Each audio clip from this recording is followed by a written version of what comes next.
na game ang Asia's multimedia star na si Alden Richards na gawin ang Part 2 Nanograms blockbuster movie nila ni Catherine Bernardo na Hello, Love, Goodbye. Sa katunayan, handang cancel ng kapuso leading man at award-winning actor ang ilan sa mga proyektong nakatakda niyang gawin next year para lamang sa sequel ng makasaysayang pelikula nila ni Catherine Bernardo. Nakachikahan namin at ng ilan pang members ng entertainment media si Alden Richards sa kanyang pa-Thanksgiving at Christmas party with the press kaninang tanghali sa Stardust Bar sa Jupiter, Makati City.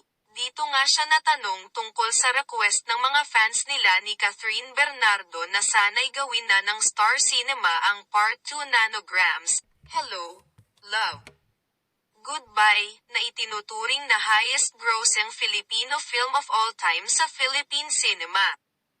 Ipinalabas ang naturang movie noong 2019 na kumita ng mahigit 881 million peso na idinirect ni Cathy Garcia Sampana. Ako po, of course Hello, Love, Goodbye, naman po made history and yun naman rin po ang gusto ng mga nakapanood, na magkaroon ng Part 2.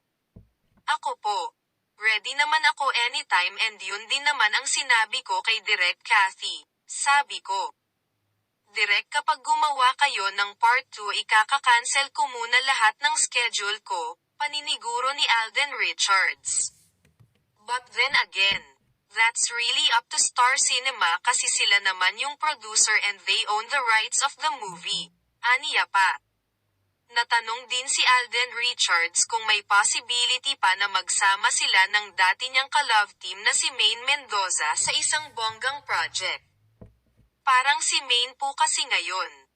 Based on how hindi na rin kasi kami ngayon nagkakausap ng madalas and hindi na rin kasi ako nakakapanood ng TV, but right now as I can see, medyo mas okay na ngayon si Maine magsettle sa family life niya and we respect that.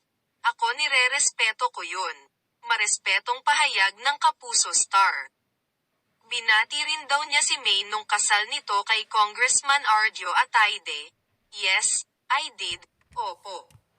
Nagkataon lang po na may schedule tayo nun kaya hindi po tayo nakapunta. Tsaka yun din po yata yung time na nagka-landslide sa Baguio. Pero I wish her well, and congratulations of course sa kanila ni Arjo, dugtong pa niya. Samantala, wala ring pagod si Alden Richards sa pagpopromote ng entry nila ni megastar Sharon Cuneta sa Metro Manila Film Festival 2023 na Family of Two, Mother and Son Story, under Cineco Productions. Proud na proud ang pambansang Bay sa pelikula nila ni Ate Shawi kaya ipinagdarasal niya sa sanay mapanood ito ng sambayanang Filipino dahil bukod napakaganda na ng kwento ay punong-puno pa ito ng mga aral ng buhay.